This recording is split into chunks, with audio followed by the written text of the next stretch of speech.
Well, hello and welcome to Philadelphia and Lincoln Financial Field. He's Chris Halicke, beat writer at DK Pittsburgh Sports. I'm Dejan Kovacevic, and we just covered the Steelers losing 35-13 to the NFL's only undefeated team. Yeah.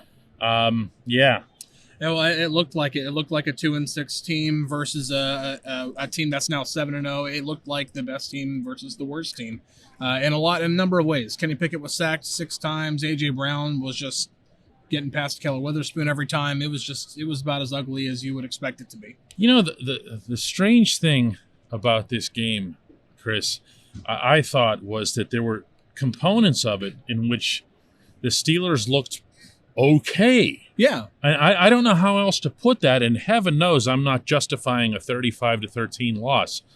But I thought there were times they moved the ball. They never moved the ball. Yeah. They stopped the Eagles and forced a whole bunch of third downs. Mm-hmm. They never do that either. Right.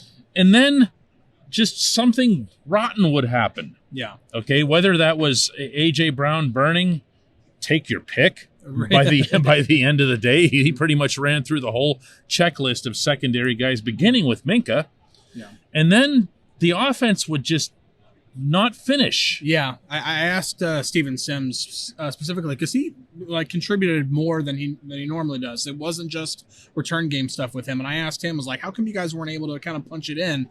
And he said we kind of killed ourselves quite a bit, and they did. They had, I think, just in the first quarter alone, they had 2 illegal formation penalties and yet another ineligible man downfield penalties. It's little things like that set you back, and it makes it harder on the offense. But then again, whenever they have a 1st and 15 after a penalty and they they go backwards on a wide receiver screen and then they do a handoff and then all of a sudden it's 3rd and 19, you've kind of given up. So yeah, that's the penalties is what they were what everybody was talking about. Mike Tomlin made a focus out of it. Kenny Pickett just got about as animated as you'll ever see Kenny Pickett be. Mm-hmm. A little bit edgy actually in the press conference. I know, right?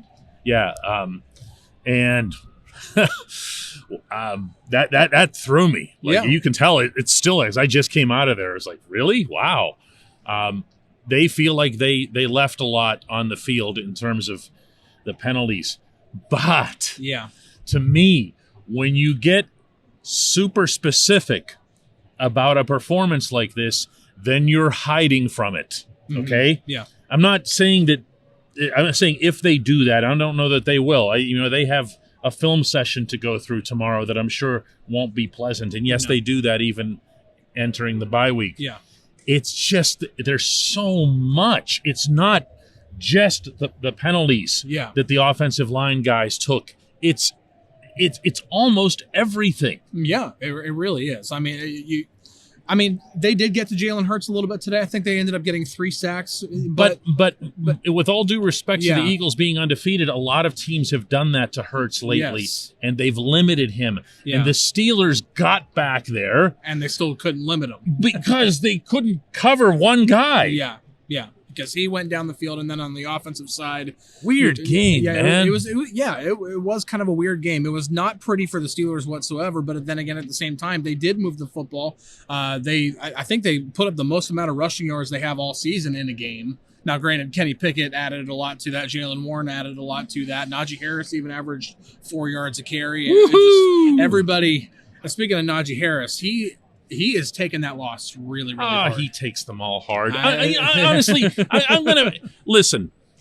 The kid is a great story, and he's a wonderful human being. Mm-hmm. Okay, I'm beginning to get a little bit weary of the whole Najee as this and that emotional leader and whatever else. Run for 100 yards. Yeah.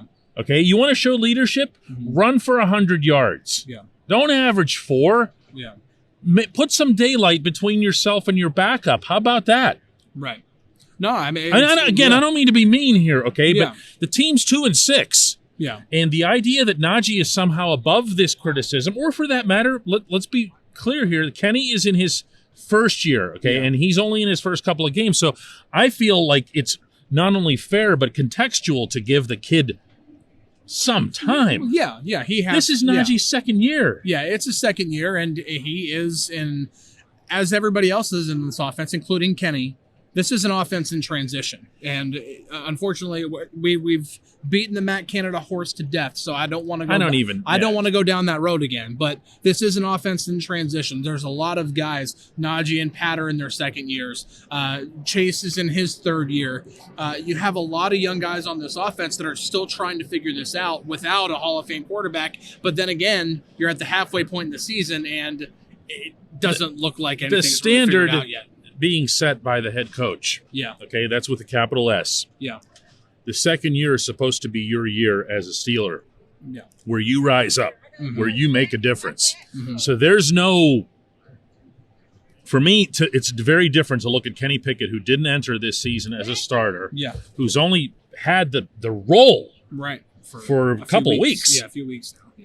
To say, oh, let's put him in the same bracket. I'm sorry. No, that's crazy. I'm not trying to put him in the same bracket, but what I'm trying to, I guess, put the entire offenses as a whole. And, whenever I see, for example, I don't feel like Deontay Johnson is being utilized in the right way at all, because you early on in the game, he catches a wide receiver screen. You give him an opportunity to get yards after the catch, and he gained 14 yards. Yet for the rest of the game, everything else is coming back to the line of scrimmage. Or if he's being targeted downfield, it's overthrown, or he doesn't beat his coverage. It's just not clicking right there with him, and that's a big blow, because he did put up a really big year for the Steelers. I asked the head coach after the game, and he didn't appear to appreciate it, whether or not being at 2-6, he would look at maybe a different approach the rest of the way. Yeah. Okay, something that would gear more toward, as I put it to him, younger players. And I mean, it got shot down like with an elephant gun. He said, you better believe that I'm going to put everything that I have into every game every week. Yeah. Okay, sounds noble. It doesn't get George Pickens the football. It should. But it doesn't. Yeah, it should, because it doesn't. Yeah, no, I know. It's okay. And the thing is, they did have drives, and what I wanted to see, and it didn't happen, is on that drive where they did target him twice in a row, and one was called back on offensive pass interference, and that's just a bad call. And then the second one probably should have been challenged for a catch, because he did come to the ground or survive the ground, even though it's no longer a thing. Either way, two really good targets, two that looked really good. They should have kept going to that. And what a concept. And they didn't. What a concept that would have been to go at this kid and just keep throwing, But no, Darius Slay's lined up opposite him. And then they're worried about Slay, so they switch him to the other side. They, like you said, they throw a couple times because they got him away from Slay. Yeah. That's totally living in your fears. That's all that is. You're letting the other guys dictate what you do, and you're letting them take away your arguably most dangerous weapon. Yeah. By just existing. Yeah. When we come back, a subject that you won't want to miss, especially not in this particular city. Welcome back. As mentioned, we're in Philadelphia, and this stadium, if you've never been here, A, is pretty nice. Yeah, it is. And B is right across the lot in that direction from where the World Series is going to be staged tomorrow night. And in that direction from where the Flyers somehow are off to a first-place start, even though they're missing like all their good players and whatever else here. And this city is sky high on their teams. You get that sense here just in the 48 hours that we've been here. Yeah.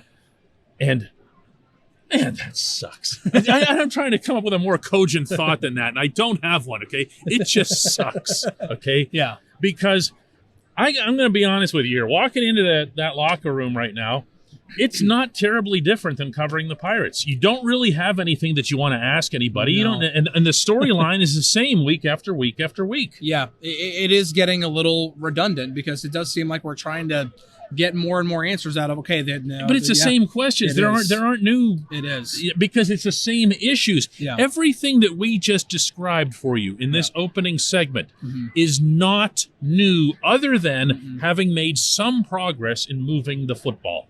And a little bit of creativity on the one touchdown where they did the jet sweep and then the throw from Claypool to Watt and Derek Watt. Just clarify that, because TJ didn't play today. But I mean, still.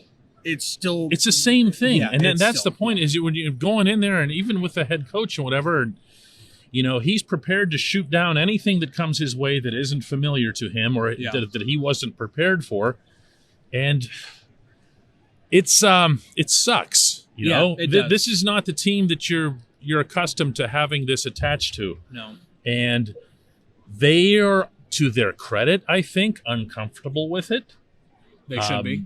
No, but I think that they are Yeah. as well. When you see Cam Hayward just came into an interview area where he was just like this and his eyes are this big, and you're like, you see that it's hitting, some of them pretty hard. Yeah.